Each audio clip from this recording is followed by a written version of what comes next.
Okay, for week 6 Monday, I'm going to talk about what the argument essay is going to look like for a sec, and then I will go over the student sample scoring and rationale from last week so that you have some feedback on that before you take argument essay number 1. So for the rhetorical analysis essay, the first one that we took, I gave you 90 minutes. And I was kind of, mentally including, a period of time where you'd have to read the piece. Argument essays, as you saw, are quite short, so you don't really need a reading period. So I made this one only 75 minutes, which still is like 30 minutes, 35 minutes more than you would have on the actual AP exam. So it's still plenty of time to plan things out, maybe come up with like a little 5 C's outline or, whatever kind of outline you might like to use for planning purposes. But yeah, so that is that, and the code should be in your email. So you should be good to go as soon as you get some feedback on the student samples, and make sure that you are all good on that. Okay.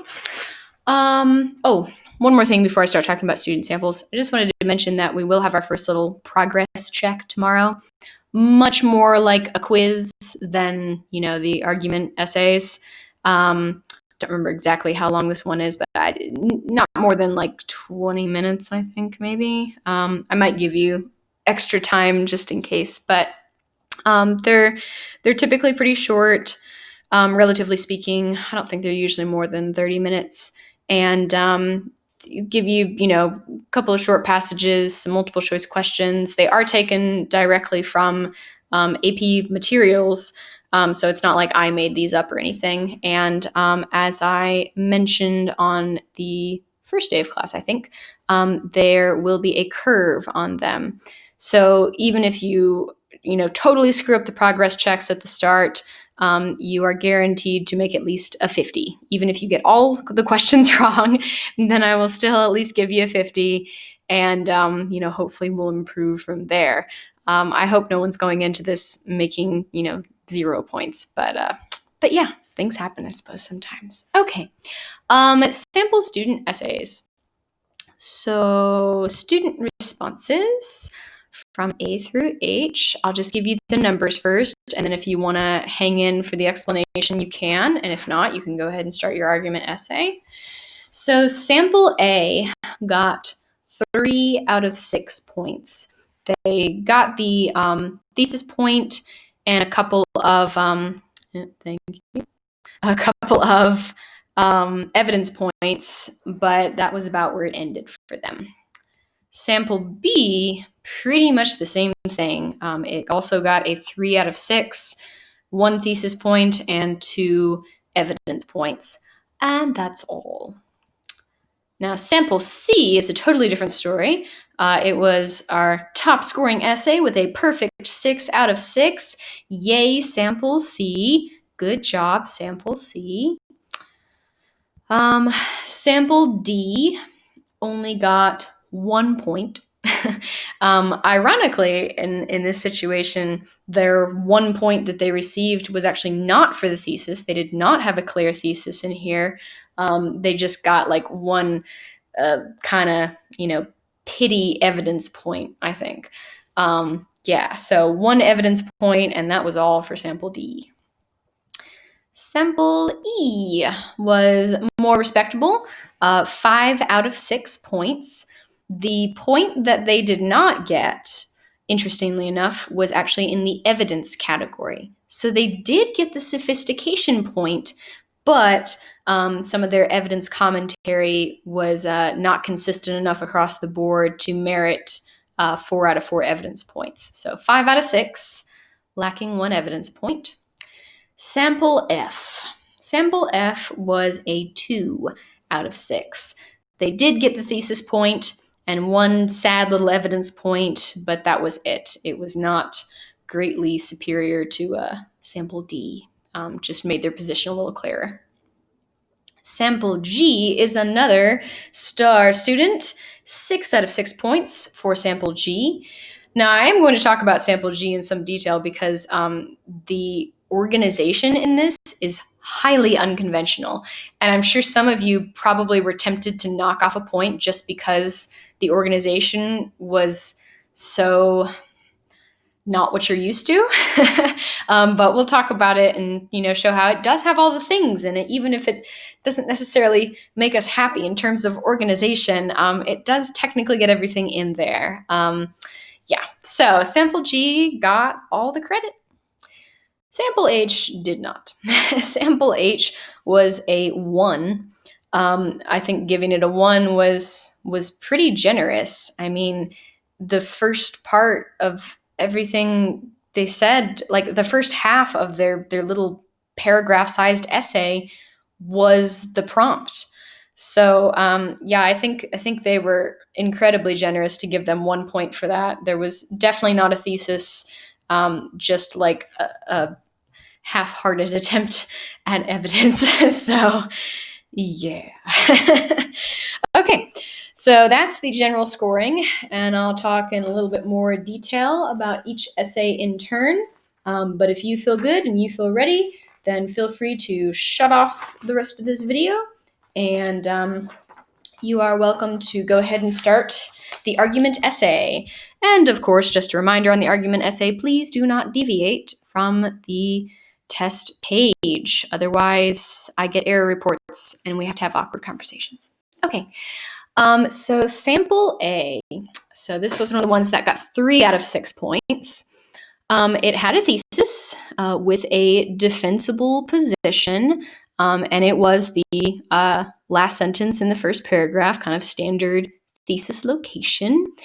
So their thesis wasn't excellent, but like it was there enough to get the point. It was all right. And not having an excellent thesis, it probably won't jeopardize your thesis point, but it could end up kind of biting you later on in the evidence category, because if you don't establish a strong enough line of reasoning, it's hard to kind of keep that going in the evidence and commentary. So, row B, they got a 2 out of 4. They did provide examples, and their examples were relevant to the subject, but the commentary, bleh. The commentary just repeated and oversimplified when trying to explain those examples. There wasn't a whole lot of explanation of how the commentary connected to the thesis. It was a little meandering, a little bit vague. Yeah, just kind of difficult to understand in some parts too. So just presenting evidence, if it doesn't make sense, it's not gonna get you anywhere. Row C, the sophistication point, really didn't even have a decent attempt at that. The language was really simple. There were a lot of generalizations, not a whole lot of commentary. So that, if they had had some sophisticated or complex commentary, that could have gotten them the point. But it just wasn't there. So anyways, sample B, moving on to sample B. Sample B was not really any better than sample A. This was the one that tried to kind of buck tradition by being like, haha, the unknown is actually a bad thing.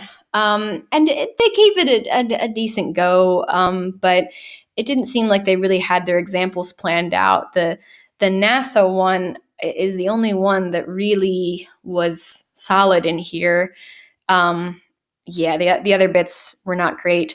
I mean, I did say you could use, fiction in a argument essay, but their attempt to use Stranger Things was just, it did not work. So trying to say that the unknown is bad because some fictional characters got killed by monsters, that's probably not your best strategy there. So anyways, they did get the thesis point. They had a defensible position, talked about, how costly, time-consuming, and harmful, pursuing the unknown can be. They could have made this essay work, but like I said, the line of reasoning in the body paragraphs just wasn't really there.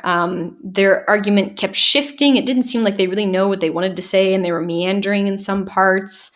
Made this argument about time that just wasn't really fully established. It didn't really make a lot of sense there.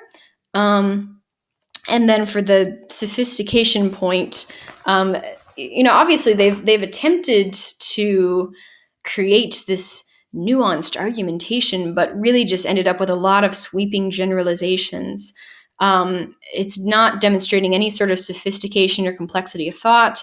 It's not suggesting a good understanding of effective rhetorical choices. It's just, it's rubbish. So, anyways. Sample C.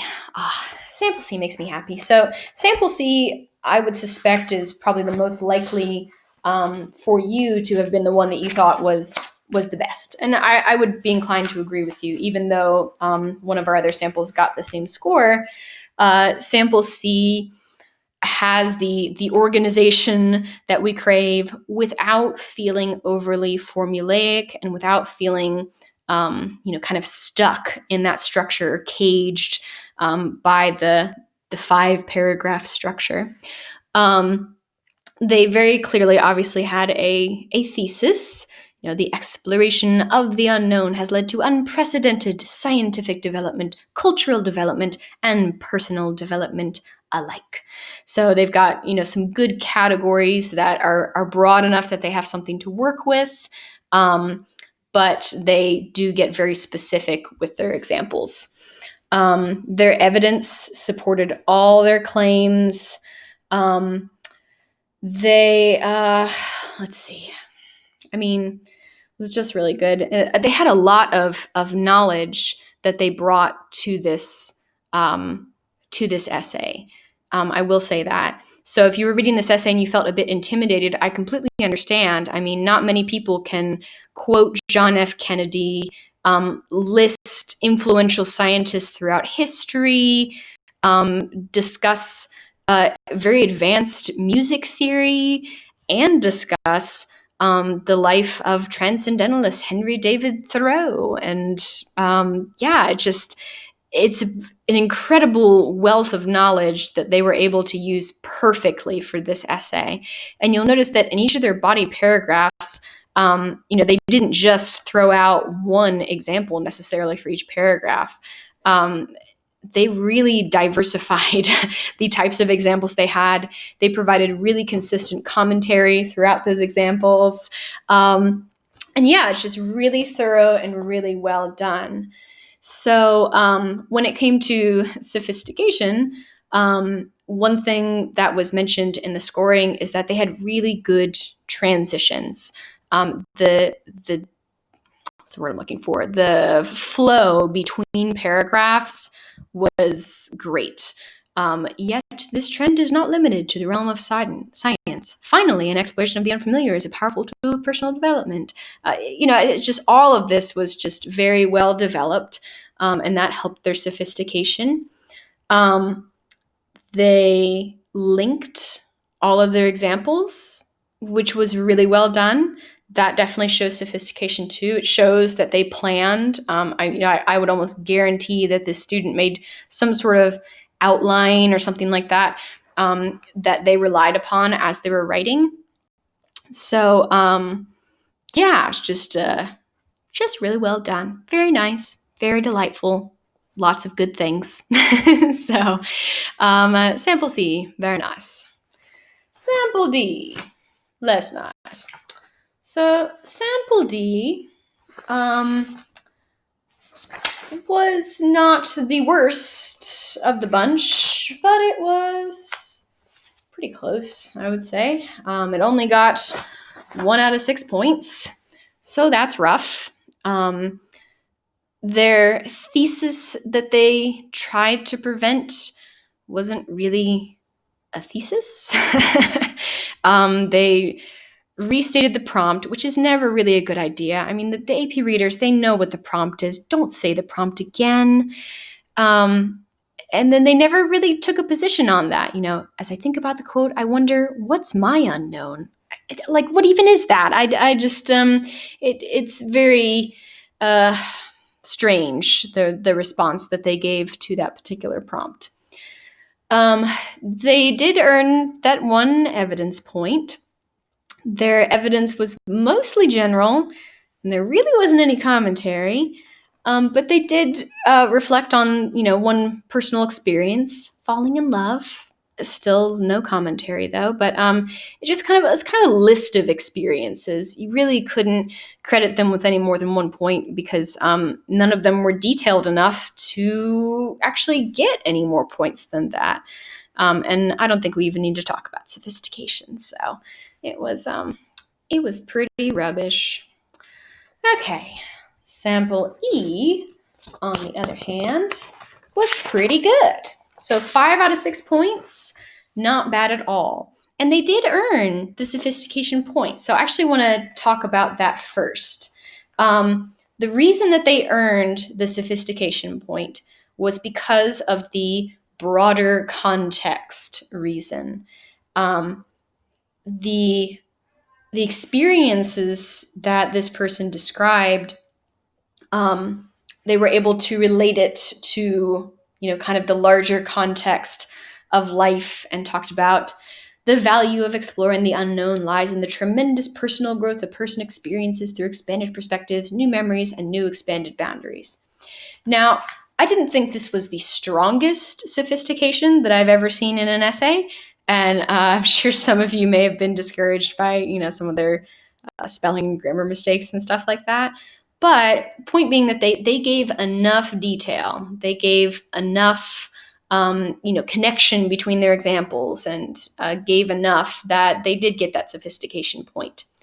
They definitely had a thesis, very defensible position, very, kind of classic location for the thesis. The reason they only got 3 out of 4 on evidence, they provided evidence, it related to the thesis. Their commentary about the evidence didn't always really support their claims. That was where things sort of fell apart. So sometimes they would imply a connection back to the thesis, but it just wasn't quite strong enough. So the evidence was there. The commentary was not quite strong enough. They could have used a little bit more connection back to the thesis and back to the point that they were making. Another thing that I found kind of awkward about this is how much they relied on personal experiences. It's not to say that personal experiences are wrong or bad, but if you're going to include a personal experience, then you probably want to have some things that are not personal experiences, to support your personal experience, if that makes sense. So like if you're going to use a personal experience, maybe in your next paragraph, you talk about something historical or a current event or something from literature. I don't know. All personal experiences feels a little bit trivial when you aren't explaining them very well. Okay, and I'll explain what I mean by that on one of the other essays. But just sort of like, OMG, here's these new things that I've been through, and they helped me discover unknown stuff. And it just didn't feel quite as powerful example-wise as some of the other essays did. So anyways, just be careful about leaning too much on personal experience. It can be a pitfall. Okay. Sample F. Yes. Sample F was one of our ones that got 2 out of 6 points. Actually, I think our only one that got 2 out of 6 points. I lie. They had a thesis. It had a defensible position. Where is the thesis? Wait. Am I looking at the right essay analysis? Yes. Okay, sorry. So the reason I had trouble finding their thesis is it's kind of in the middle of their essay. Yes. So this sentence here, I believe that exploring the unknown is essential to be a well-cultured and intelligent individual. really probably should have been earlier to help them, maybe organize things and have something to refer back to that probably would have helped them in the evidence column, but they got it in there. They clearly stated a position on the unknown. So it just took them a little while to get around to it. If they had not had this sentence here, they would not have gotten credit for the thesis. Okay. Row B, 1 point out of 4. The evidence that they provided is pretty general. There's not much specificity. They, in the second paragraph, they created this distinction that the unknown need not be space or the deep ocean or deep in the ocean. And they just didn't provide a lot of commentary to support that evidence and those claims. We have no trust for the new food, only skepticism. I don't know, it didn't really connect back to the thesis, which I guess makes sense because their thesis didn't even exist yet at the point that they were writing that. So yeah, just commentary was seriously lacking, and the evidence was a little dodgy, a little sketchy on the evidence there, not very strong. The sophistication point wasn't really an option. Their language is really simplistic, very repetitive. They're definitely not using advanced vocabulary here, not using good effective verbs for sure. Yeah, just very, very generalized. Some people this when we are born. It's just, yeah, not great, not great on sample F. Okay, sample G. So this is the one that may have made you feel a little uncomfortable.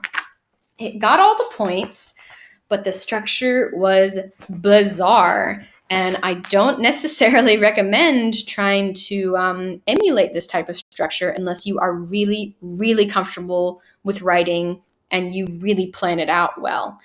So their thesis statement, they're pretty much what I would think of as their introduction paragraph, was really the second paragraph. They started with a story. Little typo there. I'll fix that. They started with a story about something that happened to them when they were 9 years old. Now, if you want to include a personal experience, this is the way to do it. So in the other essay, I mentioned that they relied solely on personal experience and they just weren't described very well. This one personal experience, it served as a catch interest. It used showing rather than telling.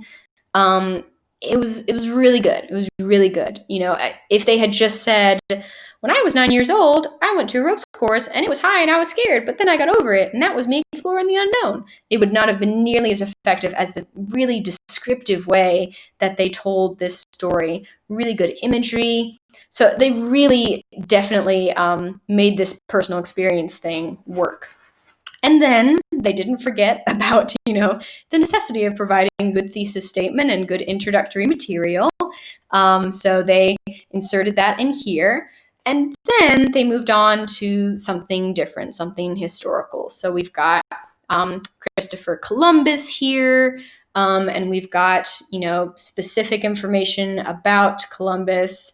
We've got commentary on Christopher Columbus. Sure. Great. So we've got some good evidence. We've got some personal. We've got some historical. And then the sophistication point, not only was the style of this piece very effective and persuasive, and I really think that little story at the beginning helped them out with that. They also had some counter arguments in here. So performers may forget song lyrics, or musicians might miss some notes. Climbers might fall early. But with each failure, people become more familiar with the unknown. So even though it's like a one sentence counter argument, kind of mixed in with the rest of their arguments, it's still there. And AP graders noticed it, and they understood the sophistication it takes to kind of concede a point and acknowledge something from the other side, and then turn it back around and kind of defeat that. Failures are a part of becoming successful and daring to venture into the unknown. So their counter argument really helped them on that sophistication point for sure. Okay, on to sample H. Sample H, the saddest of them all. So I mentioned that sample H, I mean, like the first half here is really just the prompt, and then this attempt to be profound. I feel like she was talking about life. I don't know. I mean, like if I didn't know better, I would think this person was like on drugs or something when they wrote this essay. So um, it's like this just rambling. I'm shocked that they got an evidence point for this. They talked about these examples of humans living on a schedule and missing out on opportunities and experiencing disappointments, but like it doesn't even attempt to go beyond that. There was definitely no sophistication. There was almost no commentary except for these like vague existential ramblings in here. Yeah, it was just rubbish. So, anyways, don't do this. This is sad. Okay, so hopefully that helps in explaining why these student responses were as good or as bad as they were. And if you have any other questions before you start the first argument essay, let me know. But otherwise, I will let you get to it. And then tomorrow we'll have a little progress check and we'll get a little farther in Fahrenheit 451. Okay.